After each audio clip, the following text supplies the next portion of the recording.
Et puis la Belgique, c'est une croix. Bien aimé, Yesu a dit qu'on a une croix. Croix, ils ont les signes sataniques. Croix. Tel les noirs américains, ils ont tatouage, ils croix renversée. Tel les secte, ils ont rose croix. Ils ont secte. Croix, ils ont à Satan. Il y a Yesu, ils ont une croix pour ridiculiser. Et puis, il y a 2 voleurs. Parce qu'avant même Yesu, bien aimé, ils ont une croix. Voilà, donc ils ont pendre une croix, pas ni frère, parce que c'est un signe satanique, ils ont livré par Satan. Il y a un moment où ils ont fait des croix bâties, mais révélation ils ont wapi. Voilà, ils ont bilembo na bango, bien aimé, bilembo na bango, ils ont tombo na bino. Il y a un moment où ils ont koufi, bien aimé, ils ont fait une incantation, bien aimé, na tombo ya bato. Mais ce que là qui a Yesu, dit amen. Bien aimé, ceux qui baillent.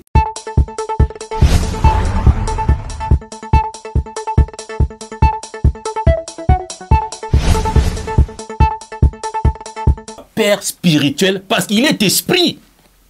Asa père spirituel, pas asa esprit. Si vous avez un père spirituel, vous avez un voilà, na kenda rappelle tout là lokola yo, na rappelle nzala lokola yo, na kenda pe kayu, bon père spirituel. Na bota bana o baza batu. Yo yo un père spirituel. Oh, père spirituel les anzambe. Pourquoi tu dis ça? So père spirituel ngai appelle ce verset. Ils étaient frères. Versez mon côté, père spirituel. Paul, alobaki na Timothée, mon fils. Vous êtes mes fils. Mon fils dans la foi. Voilà. Comme Tanguy, mon fils dans la foi.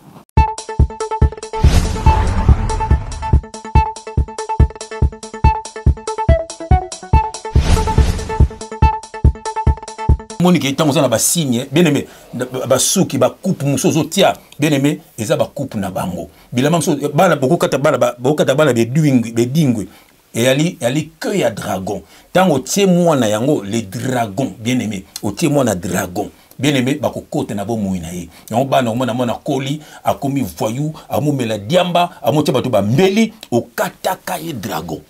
Le monde a qui baptisé na dragon. Ozomona keba eza mena mundele moko Lady Gaga nete so ebi tala ba coupe sala na mutu tu wana eza ba diabolique ba sel to ba toka ba bleu kwana yo mutu mwindo comme na miso bleu yo mutu mwindo comme na suki ya jaune oza sirène des eaux beau tatouage eza mabe mingi biso to tiakango mais par ignorance. La Bible dit Dieu ne tient pas compte des temps de l'ignorance. Donc, vous na bonzambe. Donc, nous sommes nga na awa. Oui. Na kenda penana longola yango.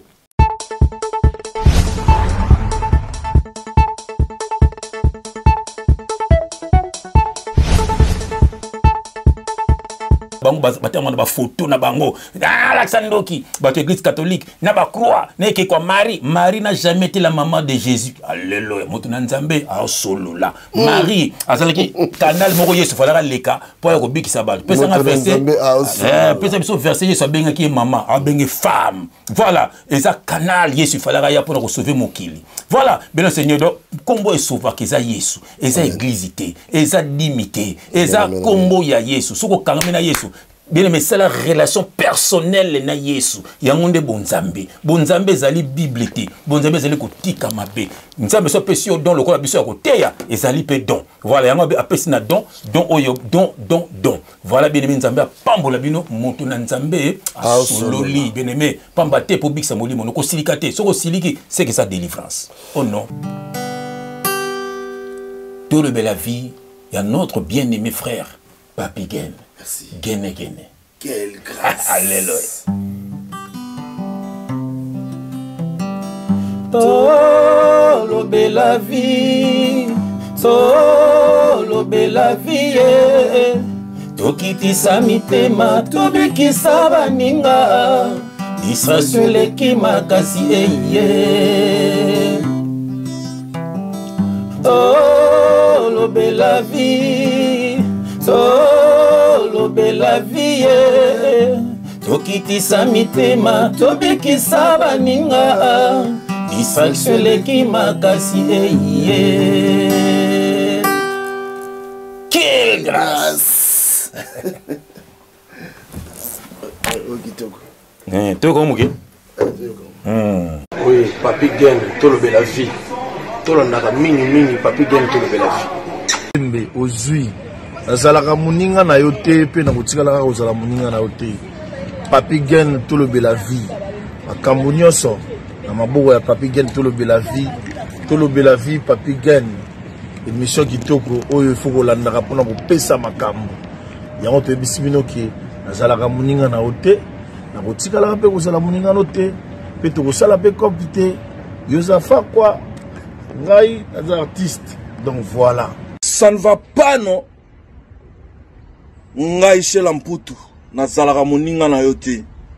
Papi Gen tolobe la vie. Ngai chez Lamputu. Nazalaka muninga na yote. Papi Gen tolobe la vie. Tolobe la vie. Pe na kotikala jamais ko sala muninga na yo. Donc tolobe la nde vie. Papi Gen toko. Deyo Brondo, nazalaka moninga na yote. Pena kotika la peko zala moninga na yote. Papi Gen, tolobe la vie. Gomu chuchu, supu. Nazalaka moninga na yote. Je suis pas ton ami. Nazalaka moninga na yote. Papi Gen tolobe la vie. Mystère Siatoli. Nazala moninga na yote. Nazala moninga na yote. Papi Gen tolobe la vie. Avec Adi Lodolé, c'est beau comme un deux jours. Nazala moninga na yote. Nazalaka moninga na yote. 4 fois prêtre. Washington, grand pays. Papi Gen tolobe la vie. Papi Gen tolobe la vie. WS Production, Willy Sionga. WS Production, Willy Sionga.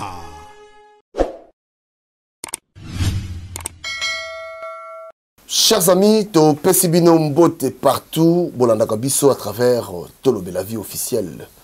Voilà, nous sommes encore à Bruxelles. Toye Lissou Kokutana, notre frère JF Ifongue. Voilà, Nalobaki, Tozana Makambo Belé à Koloba. Balobi Langeza Mounene Basali Bazamoke. Souci Nabiso Zali, il faut nécessairement Toloba. Pour Batufo Bayoka Biso, pour Batu Bayoka Fobiso Toloba. Quelle grâce. Merci na grande équipe à Tolobe la vie. Washington, merci Nayo. Bandeko Nyoso, Bolandaka Biso. Obo Soutinaka Biso, de loin ou de près. Naba prière Nabino, merci. Un grand merci encore à Jérimbo au Canada. Merci, merci, merci. Na Guidei, merci Nayo, il paye des cocao. Il a dit, il a fait, il a promis, il a réalisé. Jean-Claude Mabanzo, merci. Merci na soutien. Merci na présence Nayo. Et merci encore na Zinago de Makulusu. Merci na Jacqueline Lissassi. Jacqueline Lissassi, na Pession Bote Belé. De na obi na zana frère JF to mekana ko so le zali sujet mo za moi kokoso makasi to mekana ko parce que tam suto yeba ka te frère JF Mbote. Shalom. Tolobe la vie, tolobe la vie. Tofungola mitema, tobikisa baninga. Distraction leki makasi, Frère, oui, vous avez ma makasi. Quelle grâce. Shalom, frère, le Seigneur, que Dieu te bénisse. Bien-aimé, c'est toujours une grâce tant au Sanganara pour parler de la part du Seigneur. Tous les Sanganana baninga pour nous remettre la masanga, pour nous remettre la makaya, pour nous kenenzela ekobo. Ce qui nous a sangi sabiso pour réveiller ses enfants, c'est une joie immense. Bien-aimé, que Dieu vous bénisse au nom de Jésus-Christ. Amen. Amen, amen, amen. Voilà. Dans le but de ce mécano sur la frère JF. Amen. Et ça, il y a un sur Bassigne. Parce que sur Talibé, mon kilo, Balobi, mon peuple périt faute de connaissances. Faute de connaissances. Donc, tout ça, il y a battu, ma caron sous tout ça, on va bongo. Mais quand nous y a bisabiso, so rôle l'acceptation Bassigne, mon sous. Amen, amen. Et puis Bassigne, yango. Et ça, la nini vraiment, ça dit impact à Bassigne. Oyo to lataka, to oyo to salaka, to oyo to portaka. Impact dans na ba vie na biso. Quelle grâce. Totika émission na maboka nkolo. Amen. Pour te molimo santo akamba biso. Nous te ko sala et aux bien. Amen. Bileme to bondeli na kombo na Jésus Christ. Éternel Dieu des armées, papa, merci. Donc, Koutisinga, encore et encore, na frère Nanga Papi Gen, pour nous la moussa peuple na yo, ndenge to yembi na nzembo, to lobe la vie, to fungola mitema, to biki sabaninga, pour être distraction les kimakasi, papa, nous sommes au temps temps de la fin et le diable travaille. Mingi papa mibali bakoma ko bimana mibali. Basi bakoma ko bimana basi. Batu bakoma ko bimana banyama. Papa tale sika moto bungisi mayele. Yango zo tinda biso papa pona bano ya yo. Bato yeso akufela bayoka son de la trompette. Bakabola na makambo mabe. Pour pena bato ya mabe, pour ete babikisa milimo na bango. Message ya lelo nzambe ekangola bano ya yo. Pambola pe frère na ngai nzela musika uti nzambe. Pambola misala na ye, pambola mwasi na ye banguna na bango papa. Bazala ba marche pied na bango. Émission oyo papa kende liboso papa. E kende liboso papa e ningisa mokili. Po ete bana na yo nzambe, bayoka mbela na yo pe babikisa milimo na bango. Totiki émission na maboko na yo papa na kombo na Yesu Kristo. Bondele bongo pe tolobi. Amen. Amen. Quelle grâce. Quelle grâce. Alléluia. Voilà, donc frère, tu bandit quand même émission na biso, mais quand on connaît ça biso déjà impact, il y a des signes oyo to lataka. Alléluia, alléluia. Sous tamso bazana ignorance. Amen, amen. To yebité. Impact d'abord ba signes zarani na banso to na biso. To kotanga verset moko frère. Bien aimé, tout temps rappelle-moi beaucoup en Zambie pour te comprendre. Tout ça Apocalypse chapitre 13 dans lequel on a verset 18 et je vais lire au nom de Jésus-Christ. Amen. C'est ici la sagesse que Dieu. Je recommence, c'est ici la sagesse, que celui qui a de l'intelligence calcule le nombre de la bête, car c'est un nombre d'hommes, et son nombre est 666. Bien aimé, le nombre de la bête. Donc, bien aimé, le Seigneur, il faut que l'amuka, pambate, diable, asalaka pena ba signe. Et ça, ba signe belé, to salaka na misapi, na biso, oba musicien ba salaka. Bien aimé, na ba te belé kaka, oba salaka. Bien aimé, yo pour mona na kulanda, musicien wana, ndongo lingaka musicien wana, ndongo lingaka homme d'affaires wana, ndongo lingaka acteur wana, yo pour moko sala ba signe wana. Na ko sala ba signe wana, bien aimé, zo fungula ba porte na vie na yo, allez, ba vie na yo, mona bien aimé, ba blocage comme na vie na yo, ba maladie côté na vie na yo, pamba to fungula qui porte. Voilà, yango babi to calculer nombre nango ezali 666. Bien aimé, marque de la bête. Mingi batamba na marque de la bête, bien aimé. Surtout ba misapi, ba photo mingi ba misa ba kabota la bien, o tamba zo sala boy. Bien aimé le Seigneur, yo pe na loyenge pe o sali yango. O mo ba msusu o mo na moto sa comment tata mo bimba penda na mo sina bana azo kanga fola zo tiaboy.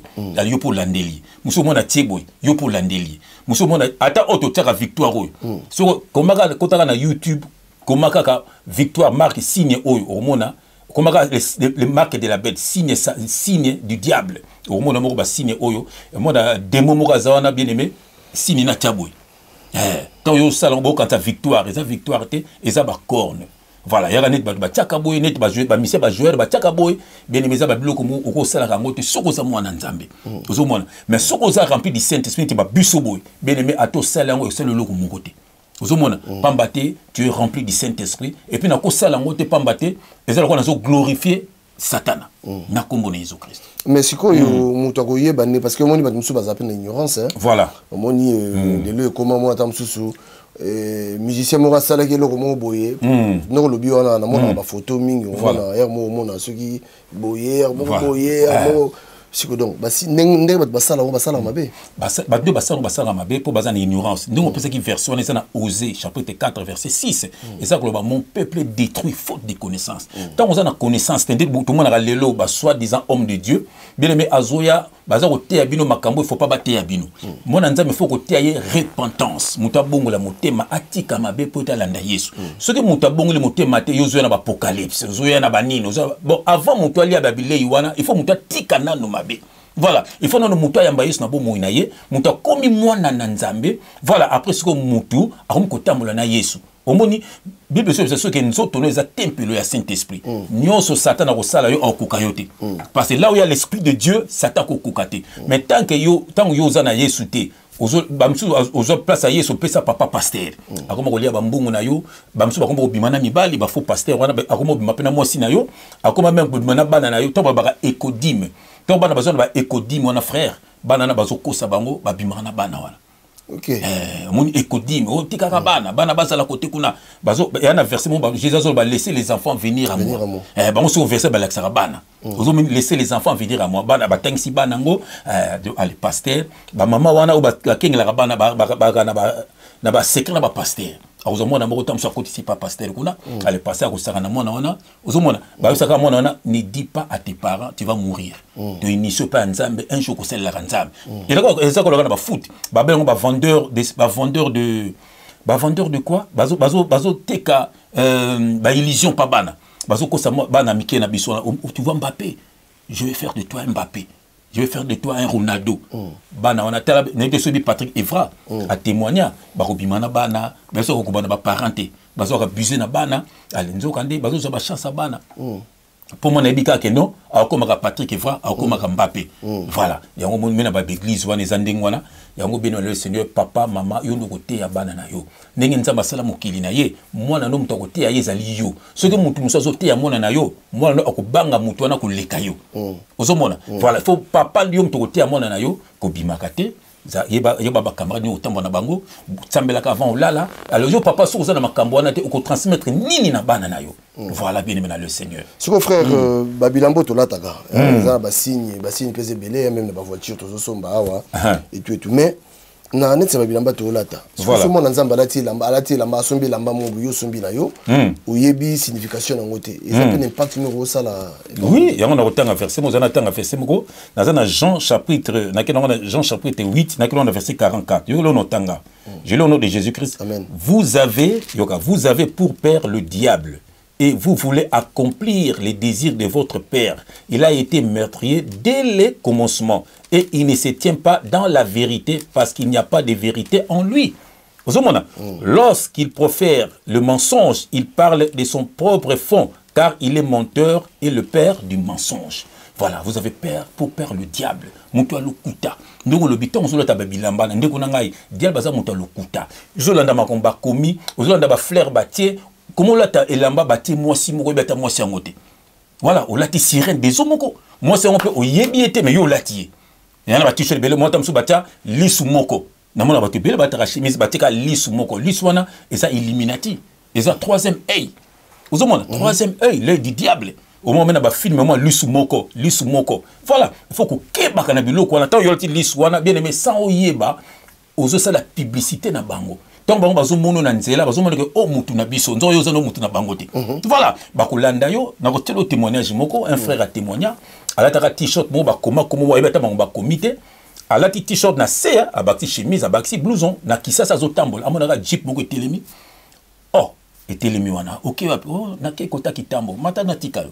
Tango côté allez brou ba porter ce kangami. Oh, a comprendre te mutu na ebisi abi na mimiopo elambo lati elamba na biso elamba ni t-shirt lati na kati mais omonyo ngini voilà t-shirt lati na kati eza ko symboliser monde na biso donc afona kende nayo frère on a compris na tena ninga ganga kombo Yesu na ninga se retrouver na balabala ganga Jésus Christ mbala moko bo akopela na ninga fungola portière a comprendre te abimi libanda donc on ezaki nzambe mta sauvaki au moins pas mate pour lati ki t-shirt na bango c'est dire qu'on est antenne na bango quoi net antenne na bango zo sa publicité na bango c'est ko za mutu na bango et ça le quoi ba sa publicité il y a exemple il y a Tshisekedi la zone les Cameroun na t-shirt na mais faut tellement oh t'as exemple Tshisekedi akita exemple akena na mboka mo boné da Inde amoni indien mo t-shirt na a tellement oh c'est mbote boni c'est peu mboka ko kabela pa batamoni ko sa mutu na nzo ko yebino yete tam sur la t-shirt mo go voilà donc ça veut dire tam sur la table ko Satan bien aimé même na ba voiture bien aimé dans le Seigneur faut ko keba na ba voiture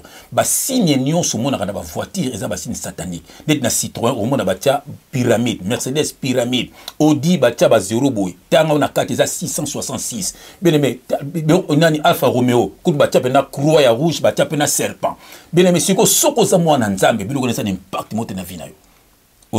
Pourquoi basala ya mona batumi bakufa na ba voiture ba accident bakufi po ba voiture wana bien meto ba son bati ba signe na bango tango yozo tama na kati ya voiture na bébé que un jour bakozo am na yo ozomona mais tango ya mo bien aimé faut ko sambela ka toujours soko lamuki c'est très important bien aimé comment yo olamuki na tongo sans sambela sans osenga nzambe merci na souffle de vie ya ofelo apesio pour farana se apongi bien aimé mingi balali na ba prison mingi kutu balali kutu na ba hôpital yo lali pe olamuki bien aimé kuma pa kofuka makosenga nzambe merci pe kotika journée no na maboko ya nzambe olobi na nzambe nyonso bango na ba préparaki contre ngai kokisamate na kombo na Yesu Kristo na tiki journée na nga na maboko na yo tambola na ngai c'est ça un enfant de Dieu et ça on doit kana ba église 10 ans 20 ans 30 ans okenda ko sa nini pa baté sur le baki aller faire de toutes les nations des disciples ceux qui nga na disciples il faut frère na papi quel peut akoma disciple akoza na besoin na tamsuka pona ba conseil moko boy mais azu tambola na Yesu Kristo biba osiko ba kosabino bokuma ba prisonnier de l'église bâtiment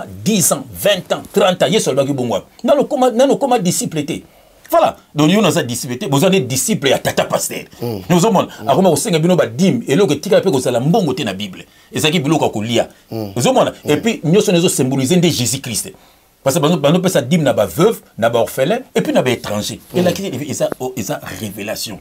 Veuve, monsieur de ça, ba veuve, pas ne pas mobile, monsieur, c'est le cas qu'on na quoi. Étranger, nous avons le cas étranger, parce qu'il est sur le bas qui, il est venu chez le sien, les siens ne l'ont point reçu. Mais à tous ceux qui l'ont reçu, il les a donné le pouvoir de devenir enfants de Dieu, les étrangers. Bon, pourquoi ba biso orphelin? Pour papa na biso, Bible sur le bas, c'est lui qui est en vous est plus fort que celui qui est dans le monde. Dieu n'est pas dans le monde. Dieu n'est pas dans le monde. Voilà. Donc, la Bible est une révélation. Toute la Bible parle que de Jésus. Et on dit que il y en a un verset, mon frère. Il y en a 2 Corinthiens. Il y en a 2 Corinthiens. 2 Corinthiens chapitre 4. 2 Corinthiens chapitre 4. On a verset 2. 2 Corinthiens chapitre 4. Il y a 2 Corinthiens chapitre 4. On a verset 4. Je lis au nom de Jésus-Christ. Pour les incrédules, voilà, dont le Dieu de ces siècles a aveuglé l'intelligence. Le Dieu de ces siècles, donc Nzambe à siècle, c'est le diable, a aveuglé l'intelligence à battre. Pour les incrédules, dont le Dieu de ces siècles a aveuglé l'intelligence, afin qu'ils ne voient pas briller la splendeur de l'évangile de la gloire de Christ, qui est l'image de Dieu.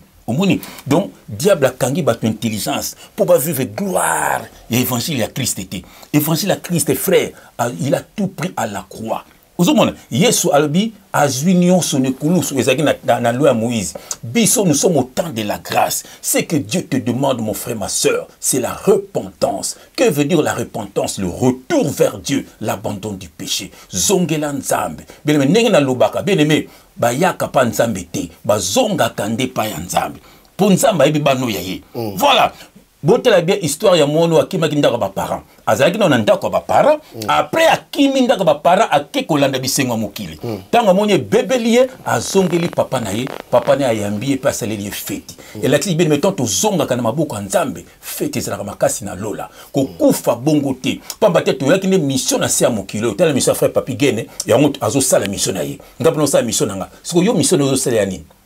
Pour nzamba lobi elangeza munene basali baza muke. Donc ça dit biso tout bien aimé toza la nouvelle alliance. Na Apocalypse chapitre 1 verset 6, yo kele comme sur le bien. Il a fait de nous à partir de la croix, il a fait de nous un royaume de sacrificateurs. Bon yo sacrificateur, nga sacrificateur au pire diminuer. Pour tout ça ba sacrificateur. Donc ça dit que nga zo la ngande ko yo posa sacrificateur. Na roté à moi sinayo ngaite, na roté à bana na yo ngaite yo papa tete à moi sinayo. Mama yo te ya bana na yo, te ya baninga na yo, te ya famille na yo. Et côté ezalini, ndeko bongo la motema, nzamba za na besoin na yo. Eza nango apocalypse te, eza nango soki Deutéronome te, eza nango soki chronique te, eza de tika mabe. Évangile à Christ, mutamasuma kokota lola te. C'est ça. Mais bina croix, batanki apocalypse te, batanki chronique te, batanki Deutéronome te, mais bina croix, moko yambaki Yesu.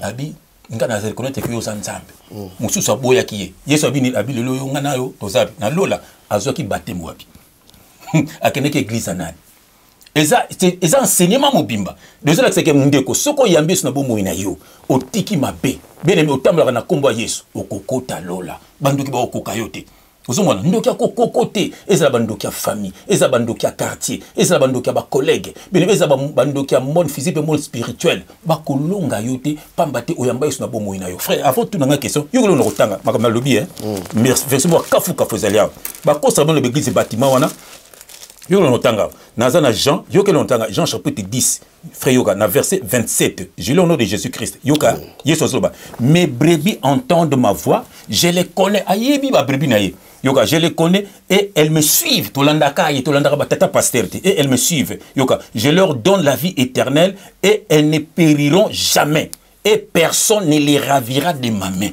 et personne ne les ravira de ma main. Ndeko na so plus foi maintenant. Mutu moko te akobebi sa vie na yo. Abi personne ne les ravira de ma main. Ndeko Yesu asimbi yo boyi. Nana ko fungola Yesu maboko pa bimisa yo. Tata passer la zo koso pesa dimi poto bika.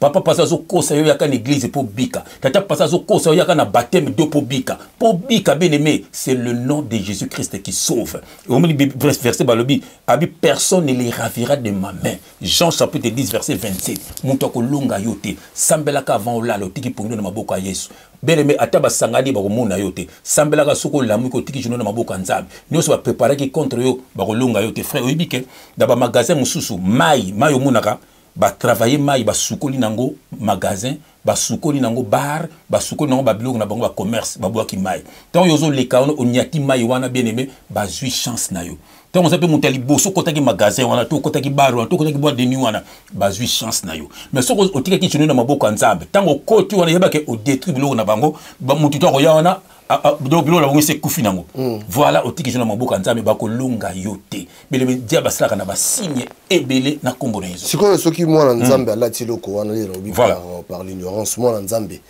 alati loko wana est-ce que manifestation diabolique un peu comme ça là bon, déjà tant on a ignorance et ça m'a mon peuple est détruit faute de connaissances tant on a connaissance c'était aux hommes on a pas battu diabati na ba camarade ba camarade moi comme ça papa gena tika ba jef wana yaka to kena bisobo po diabati ni alongolo pa bité ndo ça na mutu wana onction ya mutu wana e ko sape na bomo ina yo de fois longola yo voilà c'est quoi lion pas boma aboma antilope tant baza coupe au kokate a sala tout akanga éloigner na groupe na yo comme ça bomayo ndenge satan salaka au moins ko éloigner na baninga na yo voilà après ko mimo na banzela boîte de nuit ya mekape moi noir tala momi aza danger na momi alela yo makasi ozomona donc neti sœur na biso Jacqueline Lisasi na pesi mbote oh sœur Jacqueline au moins le singa obi na sœur na ngamo linga ko mingi pour l'évangile mais so na ndenga mokili c'est moi le là mabe na obingi to ke ne boîte moko au moins Satan a memi okuna ale okumi mutu ekobo o mutu na masanga po nini pour ba longolo na gloire à Nzambe voilà pamba tisiko yo monike na posa ignorant ya ngo monike ba zu molimo na yo ndo singa ba ignorance wana eza mabe ya ngo monike en tant que parent bien aimé faut côté ya bana na yo papa auto mama mokolo kokufa Nzamba kotunu église te Nzamba kotunu dimité lokuta Nzamba kotunu offrande te Nzamba kotunu mwasi na pesa ki yo osalaki na yeni parce que le Nzambe le mariage et uta ya makamba Nzambe Nzamba pesa yo mwasi frère nanga osalaki na yeni Nzamba pesa ki yo mobali mon frère nanga osalaki na yeni voilà le Nzamba kotuna yo na pesa ki yo bana osalaki na bango nini voilà l'accent mon nzela so mona lingi aboyini nzela oyo la kisiye osana problème pas Nzambe te yende mwana wana za na problème pas Nzambe mais yosko omelaka sika na miso bana ozo basi mususu tamso tina mwana bengelo mwasi wana toto mama be mwana mbale mobana no baso le couverture ozo bebe sa vie ya bana bien aimé le Seigneur et sika pe Nzambe akotuna yo bikela mo ya pesa ki yo na kombo na Jésus Christ c'est ça l'évangile frère auto belo moko wa makambo dim amen oui makambo eza un peu profond amen oui que batu msuti le bapé saradim par ignorance si autant ozo bandingo wana donc ça dit dim ezamabe ko pesa était nazomi déjà le bana pasteur après ce verset a été dit nazomi ngo ezala kana ngote le bana pesa nga bib ba esika ba komi 1/10 na pesa yo ezala ngote frère dim ezala ki biloko ya kolia tango Nzambe abimisi bana Égypte bana Israël na Égypte Moïse a na bango to ba komi na terre promise ale Nzambe apesi ekolo na ekolo esika omoni source dim donc apesi exemple de na Congo Nzambe misi ba congolais apesi ba luba terrain apesi ba Congo terrain apesi ba Swahili terrain apesi bikolo bato ba ndundu terrain apesi bikolo so ekolo moko asi bongo bino boko salela ngande na temple voilà ekolo moko wana bino nde bosela ngana na temple voilà donc ba descendant ya Aaron moni ba lévite abi bino ne boselanga na temple azui bango abi so batu bino boyelaka bango biloko ya kolia et puis batu yelo biloko lia saka bango moko ba lévite wana exemple so ba lévite bazaki 10 donc bateneti 3 bazana kati ya temple 7 bakinaka na bandoko batu belaka bango biloko ya kolia donc na ndako na yo aussi biloko tie wana ba lévite baye bazui bakepesa bandeko na ba na temple c'est ça ezaki dîme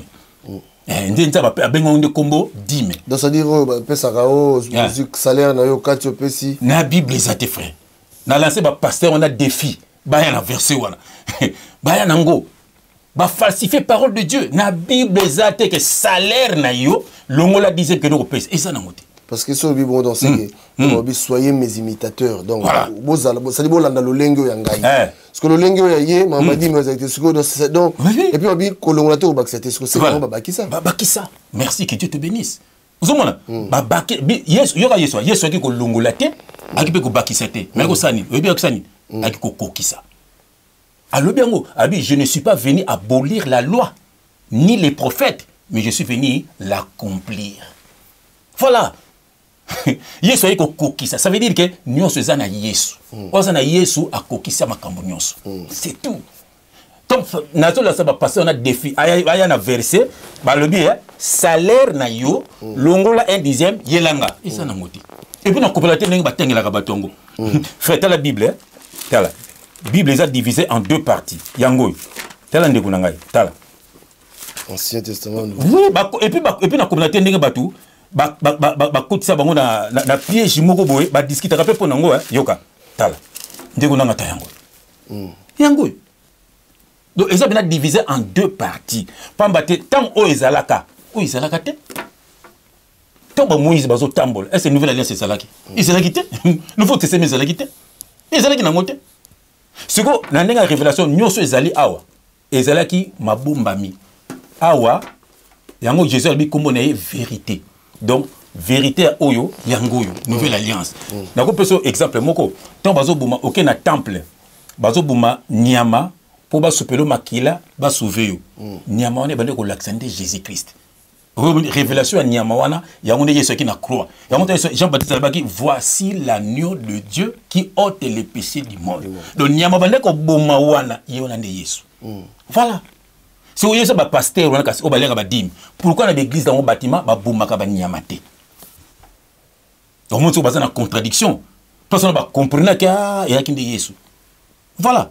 Au moment où la Bible, quand Abraham a été vers. Donc, mais c'est vers Abraham. Quand Abraham a outi la guerre, Abraham vers Abraham a pessé lipa na 20. Après M. Zedek a pessé biloko kendo na guerre. Pour biloko mabe, ayi biloko batut. Et ça révélation. Si on passer comme moni après ça qui dit bon non pour ba yibité. Et ça révélation, M. Zedek wana ezande Jésus Christ. Tango yé, ayi biso lipa na 20. Albi, celui qui mangera mon corps, je suis le pain qui est descendu du ciel et celui qui boira mon sang, yangonde 20. Donc, Messidek, ayaki na lipa, n'avait un péché Abraham. Après, on a dit père et nation. Nous avons représenté Bisso. Donc, ça veut dire que quand il est soyé, ayaki Bisso lipa na makila na. Yangonde le pain na 20. Nenge Messidek, ayaki vers Abraham, tant on a dit na masumu na guerre. Nenge Bisso, tolungi na kindumba, tolungi na makamabe, bamsu balungi na kindoki, bamsu na kimuyibi, bamsu na badrog. Tant on toye, tala, yeso apesi Bisso lipa na velati, apesi Bisso parole na ye, 20 eza esprit. Le fruit de la connaissance de la parole, frère. C'est ça la parole de Dieu. Que... Maman, monsieur, venez à moi. Vous tous qui êtes fatigués, chargés, je vous donnerai du repos. C'est ça. Donc, c'est que la parole de Dieu a dévié. Donc, que Dieu te bénisse. Pas baptiser frère. Dans la révélation, il y a l'église de Goutawapi. Il faut que l'église catholique, c'est la Nzambe, c'est la Satan. Bango mutu bayaka ko coloniser Congo parce que ba missionnaire église catholique bali ngana tanga na mbanza boma donc batia ezatina ba mbanza boma eza partout bien aimé ba ko bakoko ba ko sabino ko bakoko na so bazali ko sambela mission na ngezaki bakoko na biso bakendaka ko yango ba parents na biso so bazalaka ba catholique po bazongo pa ba papa na bango bazo kata bango maboko po bakende kuna bando lingate alors bo bisanga sko ba église ya ba koko na biso ezalaki wapi parce que na bandako na bongo na mapango ndenge ntango Yesu ayaki pourquoi baboma Yesu pour Yesu bazo sembela na bandako Yesu ke na bandako ba asembela na babalabala ndenge biso doka na ba YouTube ouais ezaka moto atika mabe alanda Yesu ozomona ale sikoyo ale bamokata bakoko na so maboko bamolanda bango nyose leka ponini bakosa bakoko na biso ba besoin bazo richesse ya mboka na biso frère ndimo na ba Europe nyose tongama na mbongo na biso ya Congo eloko ba catholique ba kinango wana. Voilà, après sikoyo, papa na biso balandi, tutu balandi kuna, nde monique ba faux pasteur ba imiter ce que l'église catholique. Ba tongi pe ba temple, mona ba coutume ba ta kuna ba lata kana ba na bilamba wana. Ozoma, nzo kande Bible exception la nouvelle alliance, revêtez-vous de Christ. Mutu latande Yesu. Donc tata les frères papi gene atali ya kala zo mona différence. Voilà, pas maté au lati Yesu. Yango soki na zungu na jardin d'Éden. Au moment temps Adana Eve ba kwa ki na masumu. Yesu nza masala kini azwi nyama. abomi nyama tangisi makila azu poswa nyama latisi bango elakisi nini bien aimé dans le Seigneur elaki tango nyama na babomaki wana ezande Yesu Christ tango akufi na croix biso dosale masumu makila ne tangi pona biso siko to lata Yesu quelle grâce babi revêtez-vous de Christ to lata Yesu nenge Adana Eve nzamba lataki bango poswa nyama Yesu aza nyama frère c'est l'agneau de Dieu bien aimé sans amutra nzambe tango bandoki bayaka bako solo nyama tu pues nous pions frère tozo sudumba solo nyama yango bandoki moto okuna métro boy mon garçon na CP na été ayoki solo nyama lobane oyoki solo nyama a déplacer mutu sona vyo nga lingana nga JFT oyoka ka solo nyama kulinganga te po obik tozo mutu moko te frère c'est ça la parole ezama makambo mbongo te frère que signifie offrande offrande la kisina lingala définition offrande des mbongo te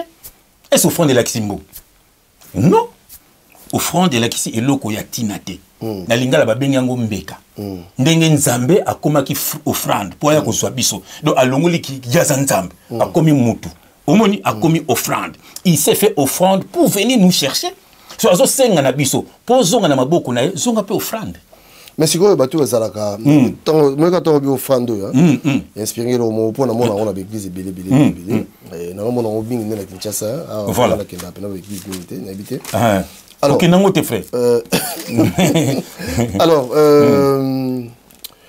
bato bazalaka mona pasteur azoteya batie panier mo wana bon pasteur asengi te batieka panier wana so mutu wana namona mpe na Kinshasa pena mingi so pasteur oteya aoki mate tuti ya kiazi mbonga ya tie wana ezama B pourquoi parce que yoka no leo na kotangela yo naza na acte chapitre 17 frère tanga gatam so kasaka na kosa acte chapitre 17 verset 24 je vais lire au nom de Jésus-Christ frère yoka tala le Dieu qui a fait le monde et tout ce qui s'y trouve étant le Seigneur du ciel et de la terre n'habite point dans des temples faits de mains d'hommes.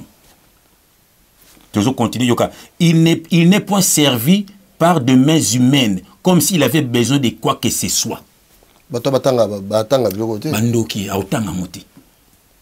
Et puis ba chrétien batanga la Bible et batanga la bango Bible. C'est ça le problème. On va bien. Babi nini? Babi le Dieu qui a fait le monde, Nzambo salamokil, étant le Seigneur du ciel et de la terre, Mouta n'habite point dans des temples faits de mains d'hommes. Avant la randaga batomokil batongite. Et puis babi na verset 25. Il n'est point servi par de mains humaines, comme s'il avait besoin de quoi que ce soit. Lui qui donne à tous la vie, la respiration. Tangango. Il a pesé rabiso souffle de vie. A pesé rabiso makambo belé. Il a besoin de bongonote. Tangi verset. Il a besoin de bongonote bien. Avant de pas ce qu'on a été. Et on a rabattu na babiro na bango ekobo, babimara batu, bamo zimbe kolongola batu bazemi, butala homosexualité na kati. Donc voilà, pour bazana bango ya nzambete. Gaza nzambete po bayebi ke nzambe so bino nde boza ba aveugle bozo landa bango siko yepe bachi wana me yemta bengi yemta bino bo chati siko bato bazo cha wana attends ayata ngopani alongola ngoti ayebi ke ocha ngolo ekota ayebi bango tout à partir à lundi bakomaka ba riche bayebi ke dimanche eloko ekotaki moi ba bengani neti bozo neti ntukangonda bango za dimanche voilà neti moko boye neti oyambaka ye Ezekiel na pesi mbote oya denosaka kokobar alobaka ngo bien ba lendi ona foma na ba kokobar ona whisky ya kosaka na te ba pe na ba charufa na bango ba pe na Amazon na bango voilà bana basi na bango oya makangu bana basa mabala bana ba petite fille basi pe ba soutenir ka ministère donc voilà. Attends, yo moko bien aimé, ce que yo ko ne place wana peut-être yo leki mutona na onction. Voilà, o leki na onction mais yo yebi na yo zo bangaye. Bien aimé, aza mutuna nzambe te, yo za mutuna Satan alors. Ah, yo za mutuna Satan. Frère, alléluia. Robiki makambo ezali. Tout à l'heure tokutana na yo. Na biso na lobby mutuana zo sala jeune makasi yo lobby jeune za mabe. Amen amen. Jeune prière sous mabe frère. Tokutanga. Mais yo que tokutanga. On a na Ésaïe chapitre 58, na on a verset 4. Bien belanda verset o ba pasteur on a ba la question ngote et je vais lire au nom de Jésus-Christ. Fait yoka. Na Ésaïe chapitre 58, na on a verset 4. Je lis au nom de Jésus-Christ, le seul, l'unique, le vrai Dieu, l'unité des mesures. Voici, voilà, voici vous gênez pour disputer et vous quereller. Yoka. Pour frapper méchamment du poing, vous ne gênez pas comme le veut ce jour pour que votre voix soit entendue en haut. Abi bozo gêné pour te bo bunda pour te bo ganga bozo gêné te ndenge likolo na balingi bo gêné. Voilà, yoga verset 5. Et c'est là le jeûne auquel je prends plaisir. Nzamatuni. Est-ce y a un jeûne au ngana linga. Bozo continue. Un jour où l'homme humilie son âme, courber la tête comme un joug et se coucher sur le sac et la cendre. Et c'est là ce que tu appelleras un jeûne. Un jour agréable à l'éternel. Est-ce que je n'ai pas ote olemi sinzoto o komiso kinde nzala no lembi yoka verset 6. Yoka verset 6 ndekunanga. Voici le jeûne auquel je prends plaisir. Habita la jeûne o ngai na sepelaka nango. Yoka. Détache les chaînes de la méchanceté. Voilà. Longola motema mabekati na yo. Yoka jeûne.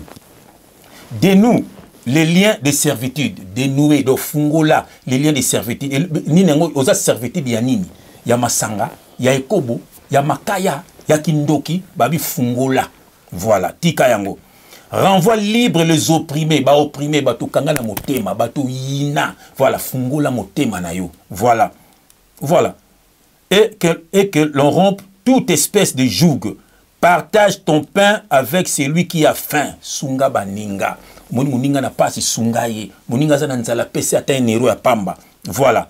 Et fais entrer dans ta maison les malheureux sans asile. Si tu vois un homme nu, couvre-le et ne te détourne pas de ton semblable. Donc mutulu kwa yo, omoni na pasi. Ko se détourner te ata mwasi na yo aza semblable na yo ata mobali no aza semblable na yo ka ko beta mwasi ko tromper mwasi pe ko tika mobali ko kendaka ba muziki moto na nzambe a solola soki eza kana ko silikate soit délivrance. Alléluia. Amen. Tozo koni si tu vois un homme nu, couvre-le et ne te détourne pas de ton semblable. Yoga verset 8. Alors ta lumière poindra, voilà, comme de l'aurore, et ta guérison germera promptement. Ta justice marchera devant toi et la gloire de l'Éternel t'accompagnera. Voilà, bien aimé le Seigneur. Tant que ça, makambu nyoswana, o linga kabatu, o sunga kabatu, ate bisu koya boy, tozo linga bino de même no mateya. Voilà, il faut ça la libre. Tant ça la makamba bongo, bebi lumière et kopinga na bomo inayo, guérison na yo sika malade ezala ki okobika. Jeune solo nde yango. Jeune ya solo yango wana. Alors ceux qui jeune yango ezaka batu balia kate. Donc ceux qui na ba pays wana na ba Ethiopie kuna nde batu balia kate bakufa banzala, donc nzama sana bango. Ah. Donc na kino bato bangana mbongo te o balala ka banzala po azana mbongo te seke nzamba zana ye ozomona lukuta ndi kunangai lukuta bazokosa yo beleme na tango akala ba opito ezalaka te na tango babilo ba opito ezalaka te même na bakino na bakongo ba opito ezalaka te na tango akala oke papa moko opiso lititi moko voilà okolia beleme montango ozolia te nga na sala kango ba weekend beleme le seigneur ba weekend na sala kango na kolia na ngata mso na 18h kaka donc pourquoi na sala kango pamba te na semaine na lié na meli ba coca na meli tamsu ba nini ba sucre ba nini biloko to na biloko leki ba mungu ba mafuta so biso ba africain donc c'est des jour moko zoliate ozo boma ba biloko wana nyonso ya omna tango kala ba zoliate zaki genre ya ko soigner nzoto omoni voilà tango zoliate beno le seigneur ozuma tango zoliate oliaka na 18h ou olieka lobi nango omona nzoto no tango nzalezali ezo luka biloko kolia ezo benda pena ba maladi ezo luka eloko kolia omona mutu ozaki na passe moko moni sili vous malade on sili voilà bien aimé le Seigneur c'est ça et le que sauver yo eza kombo ya Jésus Christ koliate na koliate même si okena et pas docteur il faut beto tonga alors ba nini koliate bongo za génie bon on a satan tika ah mon tiko docteur pourquoi docteur bono liate pambate santé na yo ezala calme et le komba fute baby sate mungu baby sate koliate yaka potunga ekende bien na nzoto na yo mutu aza munene akoliate po nini po akonda voilà donc yo sozo liate oza na régime allez yeso komi otamo na yo ozomona so bazo kosa bino wana nzara diable ko beto ko bien olembi pena mo sembla te ba beto pikitoko mingi ba bina frère na jena ki pe na po ne loko moko na zelo kwana nzamba zo bisabisoko frère omoni moto aza na ignorance oza mwana nzamba tamso ke na pas faut passer mazo kosa yo nzambe te mabi oza mwana na ye o salon pour linga na ye azo bikisa pe yo mais akosala tu oyi ba vérité pamba ta sa zone so ne kulusu yesu balobi na ye biso tozo gêner ndenge nini ba disponible ba gêner te yesu balobi me bango bazananga ba gêner poani pour bazananga habitant dans Rosalate ndeba ko gêner mais je serai toujours avec vous, je marcherai avec vous. Donc ça na biso pas te fallait pas ça bango et qui sekeli fallait pas baye bateke Yesu ayoko kufa na croix ezaki sekela bombela ki bango sekeli bien aimé kangaka nzala pour la santé na yo mais pour na Jésus Christ bien aimé pour la malade ba démon ba ki mayo ezande au nom de Jésus Christ, c'est le nom de Jésus Christ qui sauve. Voilà, Yesu le ba ki ke ba démon oyo ba kindaka na ba jeûne na ba prière et là qui dit ba démon to ba démon ba maladie ozo mona ba maladie bien aimé soko ozana tamoko liakate. Voilà, yeba ke ba maladie bando ki mayo yeba ke bando bela facile et difficilement. Voilà, na tongo la muko melima ibile. Ozomona, tant on lala ki déjà mon nzoto lala ki. Nzoto zo travailler, nzoto zo travailler pour yo lali. Tant on la muko no meli ata 4 verres à maille. Bien aimé, ezo sukola, au moins ozo kende ko la pipi mingi. Voilà, na journée na yo. Bien aimé, au moins yo liaka tam so na midi. Bien aimé, pour bela isa problème. Voilà, c'est ça le secret. Boto na ba médecin ba oyeb sabino. Bablo ko lia oyo ba mafuta ba nini ba sucre ba mayonnaise ba ketchup yango mona ba cholestérol ozo mona ba cholestérol ba sali ba caillou ale mona ekangi veine al makila moyo le kate o sali AVC. Voilà bablo ke belé mais soko za na jour moko lia kate o ma bablo ntwana ezo kende bablo na semaine ezo kende ki yango mona ba ndibu ba kana tambo ba lia kate o tout le monde yango pona nzambe te za pona santé na bango. Voilà. Frère chef, tu t'aimes là-bas, pasteur? Et belé. Tu t'aimes là-bas? Na t'aimes là-bas. Ouais, puis dans le bassin, on a côté na moko toko bundata. Oh. Oui.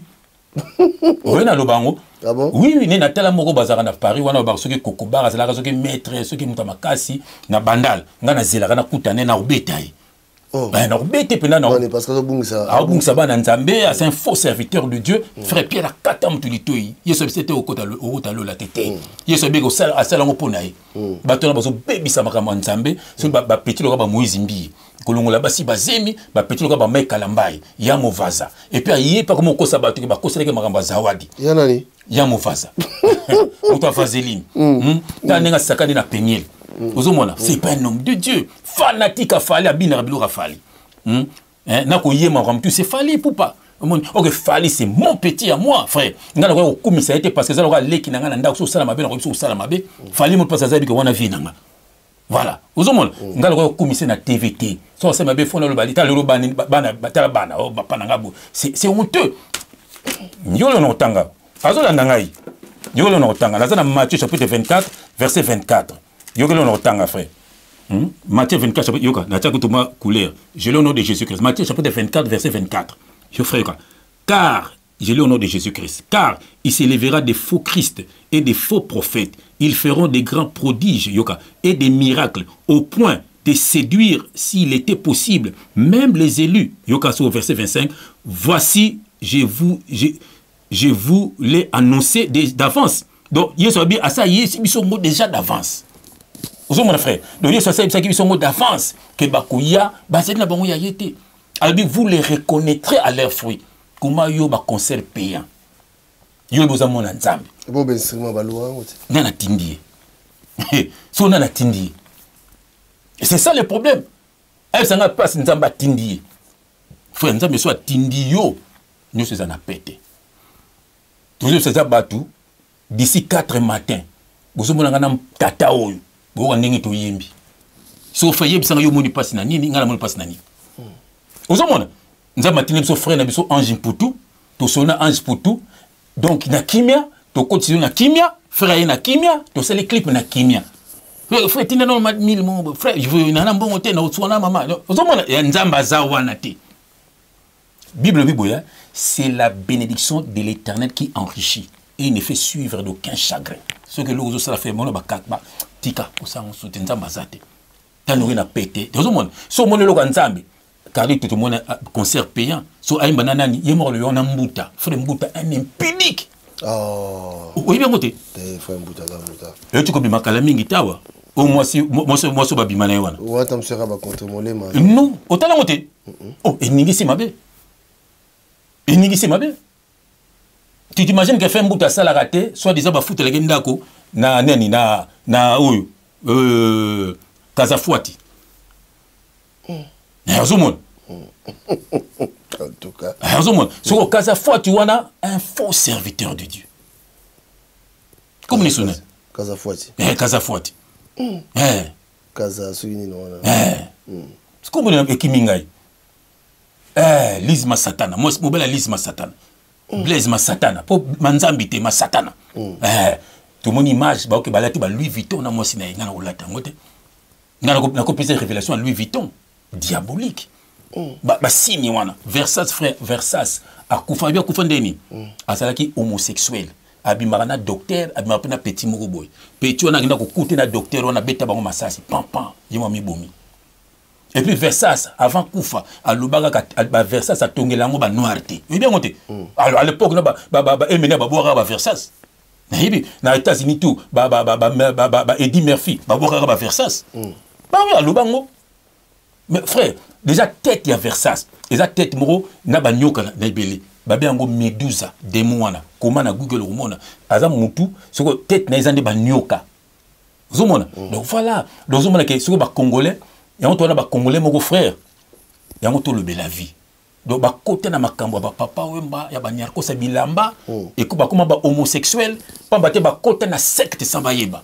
Mama sagi a luba yango, papa mba sinagi pacte, pour na kubsili sa ba Congolais mbongo. Natala moko le kaka na ba TV kuna, na lati 300 000, na bébé ça ba 600 000, mais tu es bête, mon frère. Vous avez comment qu'on bébé ça ba mbongo, bongo? Mon la émission, on sait la pub, au fêlé. Le belambo, kambo, kezo kende, ba iranio, mezo kende, ba kote, zo kende, yozo le bela faire ça. Voilà, ici, ka, ya on te mis dans Nzembo, tel est mon tabou ici, maïele. Congo, zo kende.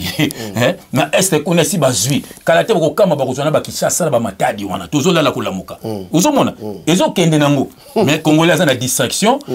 Donc, mon tête, on a plus de 50 ans, tam 60 ans, petit n'a pas moi, à Londres, frère, Zoya, ton côté. Ozomon, ti lelo compara moi c'est biso ba talibanda libanda. Moi maman mkolo kaka banganda, kaka muziki, talesika congolais. Donc ba baby sa politique à Congo, frère, c'est vérité. Ba baby sa batia biso na loyinge, ba musicien mona wana, ce n'est pas pour au moni petit Falina Macron. Voilà. Donc ça veut dire que et ça business. Donc congolais faut qu'il y ait na loyinge. Congolais faut qu'il y ait na distraction. Yangonga la linga ba combattant.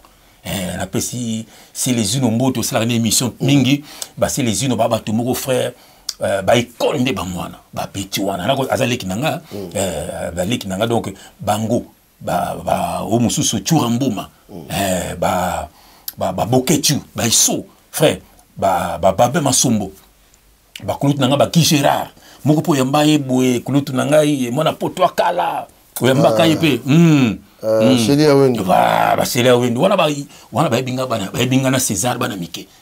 Na kata poto ba kulut na biswa. Ozomona ba ba icône. Frère, ba tu ba timba, ba lobela mboka na bango. Ba seno so ba yuyu mutu mosi, ba Lili Tumba. Ozomona c'est ça frère. Donc ba mama wana ba zo lobela mboka. Ba ngonde ba icône frère. Ba Congolais ba kaka na lati boy. Oyo wana za ba tu moko frère, ba to ko buma. Bato mda bato tout bouma bango tout tia bango mda ba pétrole nyoso vérité frère eza bato ba na distraction bato déjà bato ba bebisa bango ba kufa mais faut ça la maele papa mba aimé na sala vidéo moko ndekoma zoloba aimé na papa mba ba bebisa vinanga ta âge na komina on a né l'autre côté a bebisa vika na choko forme ba momi de lo bato mpe ba kufa c'est quoi a bien atikala gare zéro na famille ozomona sikoyo donc frère na na poto belé époque na biso ba 1988 mingi ba refula bango mingi ba kufa na ba kinto yebi toyebi mingi lelo à Paris basa ni l'autre côté ba lekisa ba distraction ozomona papa wemba frère nalanda frère na biso moko Ben Lobobo ba finga ya ma lobelo ko moko loba liwa ya papa wemba et ça délivrance pour na ba congolais ayebi pourquoi loba on passe qui pile petit papa wemba ba petit papa ba tout ba finga ye mais azo sauver bino papa wemba tangaka penza ba jeune tout Europe frère histoire vraie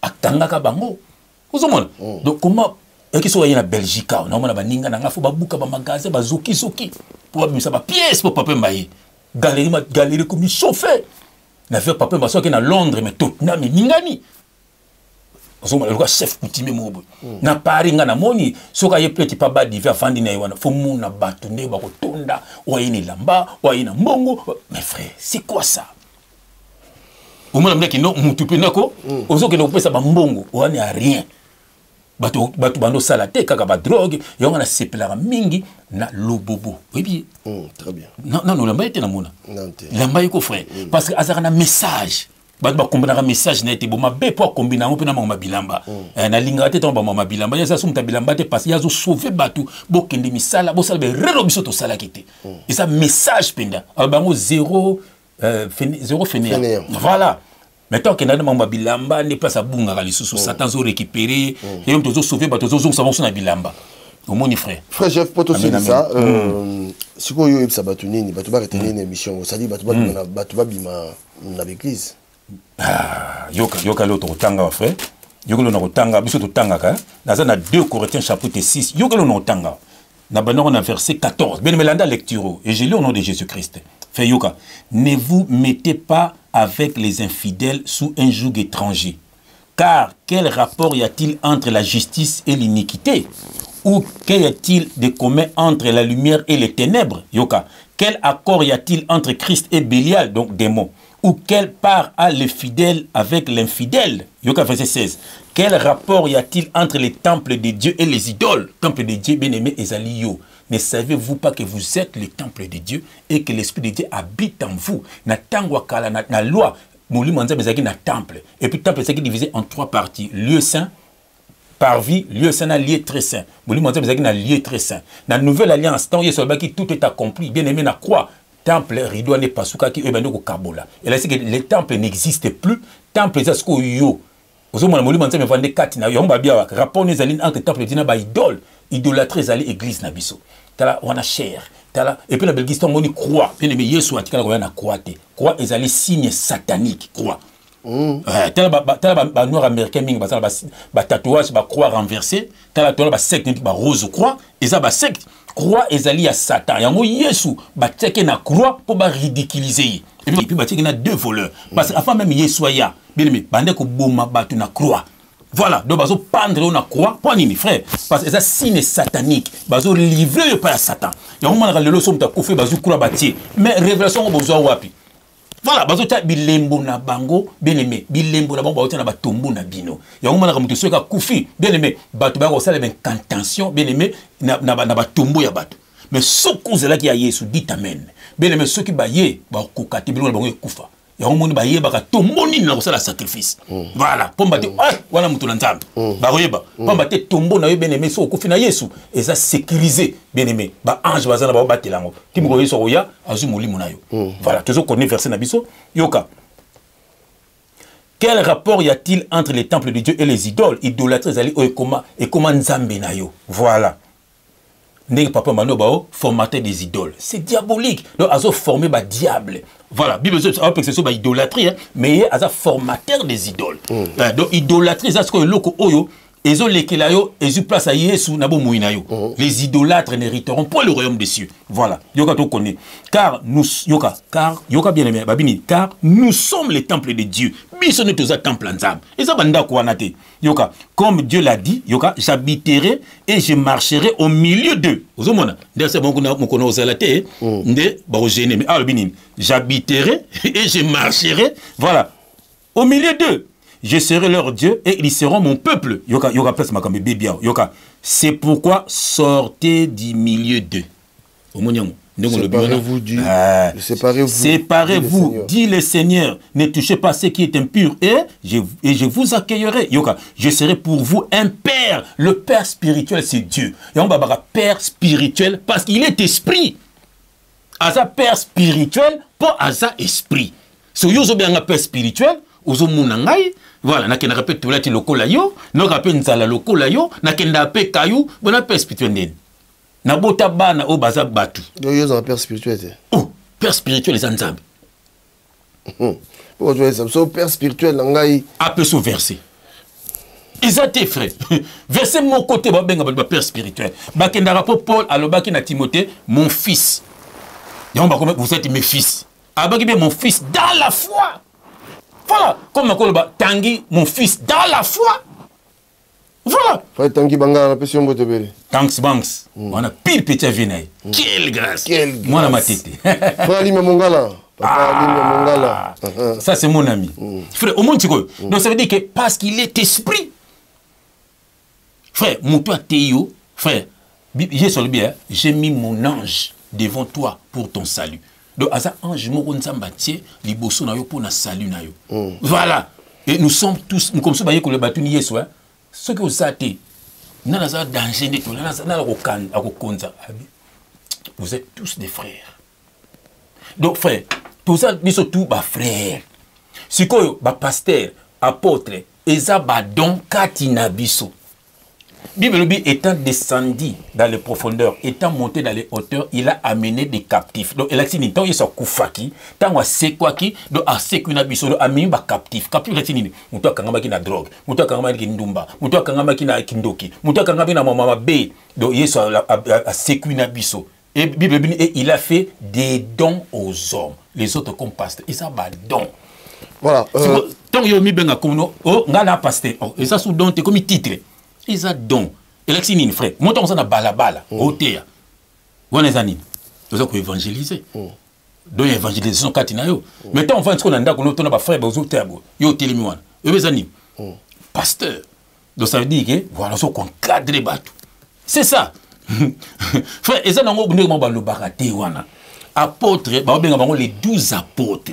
Apôtres, les apôtres, c'est qu'on l'a apôtres, les disciples. Voilà, les 12 apôtres, Baolanda Yesu. Voilà, donc, frère, comprendre mon parole, frère. Non, mais tu n'as mis balai. Amen, mon frère. Ça parce que tu as un abisso, mais tu n'as pas zali, et le bosso zali, le bosso. Tu me souviens que la bombe oui d'onction. Talamakam. Oh oui d'onction, oui outil Israël. Talamakam. Ezamabe. Ezamabe makasi. Mboka Yesu abotama et bien là oui d'onction. Pourquoi moi tout temps va verser il était pour méthode RT Foussani mais dans le versant il comme il soit l'heure vient et elle est déjà venue où il sera ni sur la montagne ni à Jérusalem mais les vrais adorateurs adoreront le Père en esprit et en vérité.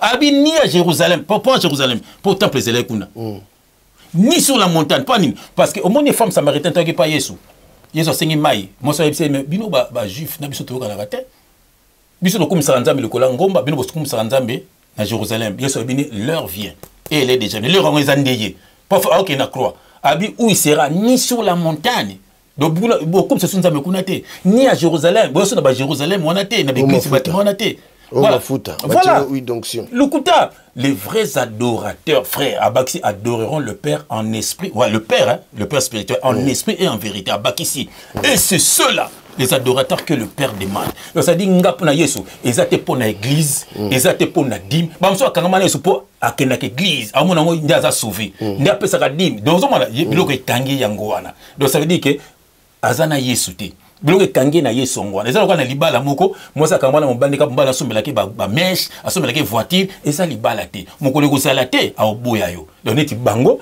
pona bango Yesu, il faut na pe dim, so na pe dim te Yesu linganga te. Non, Yesu aza Satan te. Yesu a sacrifice nyonso beleme huile d'onction pambati ereke musika beleme na tangwa kala beleme ba osala huile d'onction ezaki na 5 produits 5 produits pour na la huile d'onction et sa révélation il y a un moment que roi David pour aboma Goliath azaki na 5 pierres et puis Pierre mo comme te boma qui il y a un moment Yesu soyez après 5 ministères. Donc huile d'onction 5 rois beleme 5 produits il y a un huile d'onction na tangwa kala Saint-Esprit azala kite Yesu mutayaki. Donc Yesu wana ye wana de Saint-Esprit, ye wana de huile d'onction. Yama baki l'esprit du Seigneur est sur moi car il m'a oint. Oint l'accident ba oindre yo. Donc moi l'esprit du Seigneur car il m'a oint pour annoncer la bonne nouvelle. Donc ça dit tant ba oindre yo, donc ba sopelio ma futa l'huile d'onction, yango de Saint-Esprit. Yango ba 5 ministères, ben yango de Saint-Esprit. Donc ba pasteur, ba zona ba huile wana ba comprendre na bango parole té. Bien aimé ba comprendre et puis question ma futa abengo huile d'onction. Une onction bano sango na 5 produits. Bien aimé baza koko sabino ba umeli na makambo nzambe mais le banzambe baza na bango te. Voilà. Frère Poto Silissa, Moutouna Souka Touzanango. Est-ce que Mondenge Zalaka, Toba Neti par exemple, pour comprendre bien, Moutakufi, Moutakufi, c'est-à-dire Moutakufi neti na Yesu, par exemple. Voilà. Est-ce que, bon, wana ke bon musika. Est-ce que diable ko late longa mwana nzambe, par exemple, mon des atam susu, boye, mona ono, na lali, na zolota, frère JF, tout ça a un rapport.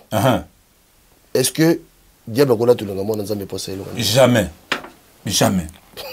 Jamais de la vie. Pambate au moni. Na comprendre très bien.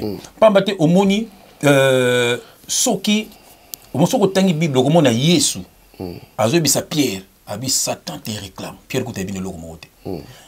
Bien mais peut-être le mot réclamation na l'exoti mot réclamation. Réclamation c'est dini mutu a comme ko réclamer mbongo na yi. Yelo comme au défi comme mbongo ado tant zo réclamer c'est kazo mona su mbongo te yango zo réclamer yango. C'est ça la réclamation. Donc tant Satan zo réclamer Pierre, c'est kazo mona su Pierre te. Avec Pierre na mena ndoti dépose Satan frère aya ka koti na nzoto na yo oki posa ekobo oki posa yiba et ça Satan ta sala bona bo moina yo ça dit ma utiliser sur banzela na te comme réclamer mais mutu na ngai donc tant so réclamer c'est ka so mona so Pierre te pere kuta ba ginete so Yesu ndazo c'est Satan te réclame mais moi j'ai prié pour toi au moni quand tu seras mûr tu prieras aussi pour les autres donc c'est ça donc tant Satan frère à la te longina yo c'est que la vie na otambola un pied dedans un pied dehors. Là, tu peux l'ongina, c'est la mission. Pambate, so t'as les vino spirituels, osa un peu dedans, un peu dehors. Ça va pas mon frère. Amen. Donc Satan quand là te l'ongina mutute, so là te l'ongina yo, t'as la vie spirituelle na yo, au monde ko sera un peu dedans, un peu. Satan banga ka bana nzam. Abanga bien le Seigneur. Il faut Satan dans autres la mona Yesu. Yoka révélation. Bien mais bazo boma Yesu, ne kulusu, Pierre aye. Moi c'est moi teli abi mais mutubo boma. Alwa mutoyo. Donc ba moni Yesu et pas ya Pierre. Pierre a wangani tant pas wangani babi na mungongo kalwa ye dona mungongo ba moni Yesu Pierre nga kima babi ne tamboleli alaka mutu na ye yo siko est-ce que to batela ko ba mona Yesu tango lobaka bayoka Yesu tango tambolaka ba mona Yesu au moni pe Satan akotaka na vie na yo yango moni ke tango za na ba signe bien aimé ba suki ba coupe musozo tia bien aimé eza ba coupe na bango bilama so bana bokata bana be dingwe.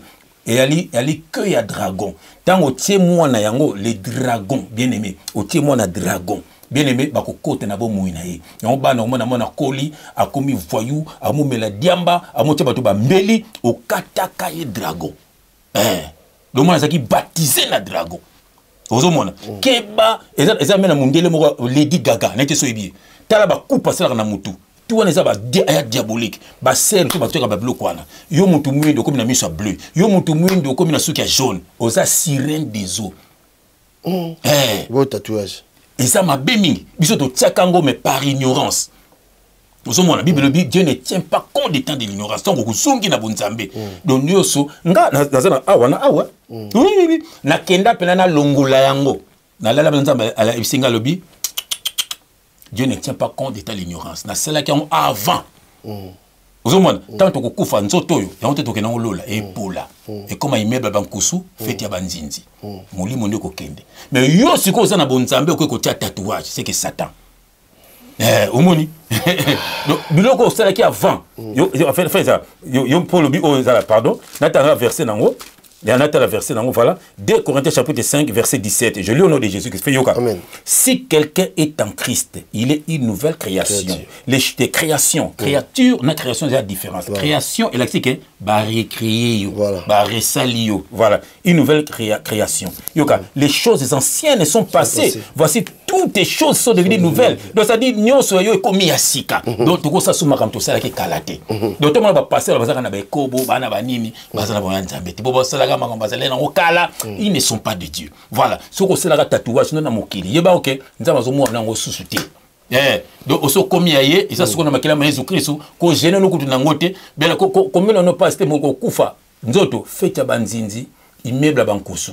Mo limo ne ce ko ekele soit na lola, soit na lifelo. Ça va pas mon frère. Quelle grâce papa. Voilà. Je crois que fait nga tanga versement suka. Natanga versement suka. Bien aimé yoka le tanga pour mona ba gêne ba nini ba église mamba luputa yoka lo bato. Acte chapitre chapitre 4, lequel on a verset 11. Je lis au nom de Jésus-Christ. Jésus est la pierre rejetée par vous qui bâtissez et qui est devenue la principale de l'angle. Bien aimé, Yesu, oyo batu ba wakaki, oyo batu ba nyokolaki, oyo batu ba fingaki, même biso, tozo na mukili, ça to bandi ko nieye. Abi nga na kufila mdo na papegen.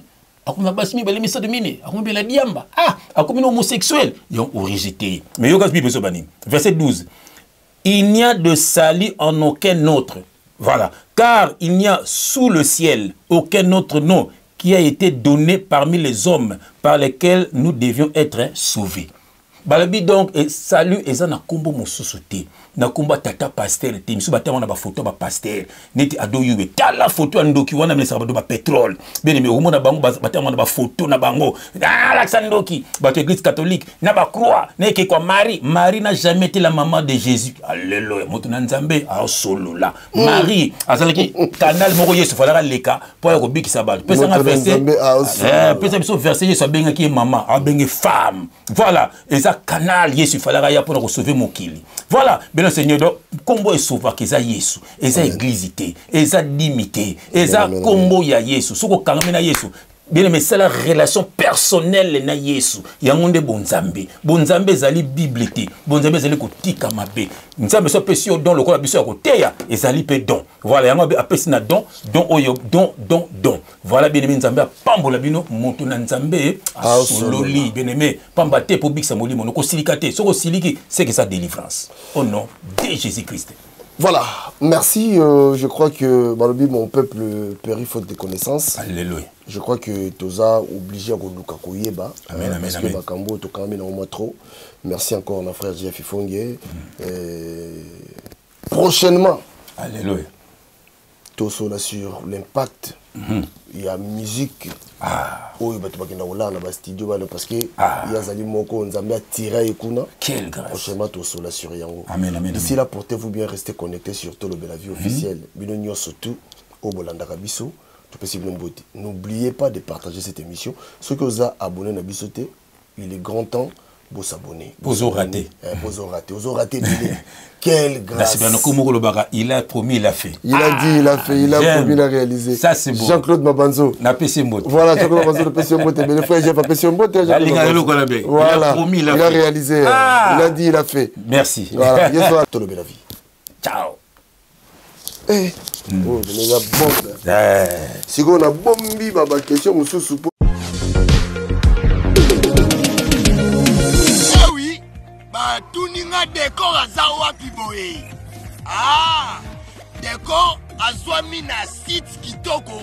Oh, Tobengi, Toronto City VIP de Maluku. Et ça espace pour na yo, pour nanga, pour na ndeko nyoso, ozala na projet à vie. Toronto City VIP, yoga avantage. Toza 5 minutes pour mon fleuve. Toza pembeni na site ya Vodacom. Makamoteli réseau, Bosana. Tozali nzinga ya quartier d'investisseurs. Tu comprends? Ah, Toronto City VIP de Maluku. Pembeni na mai. Mpepe moko naturel. Wana poto, ba diaspora nyonso. Olingo s'investir na mboka na yo. Toronto City VIP de Maluku. Et pesa to ezo teka ba espace kitoko. Kolongwa place Nazar. Tio mona presse. To paso la nzela. Toronto City VIP de Maluku. Et ko sunga yo ozala na projet osala site touristique. To pe otonga villa na yo. Ah papa. Benga papa Willy. Benga papa Willy na numéro oyo. Ta numéro de Chenibino. Benga. Na moi mbongo mukie. Osombi espace na yo. Je voulais juste faire l'appel à nos frères de la diaspora, de partout où vous êtes, pour venir acheter les terrains. Que nous sommes juste en train de morceler. Vous allez bien voir qu'il y a des bornes, il y a même les travaux qui sont juste en train d'effectuer. Donc le terrain est bel et bien assuré. Vous allez voir, derrière moi, c'est la régie des eaux.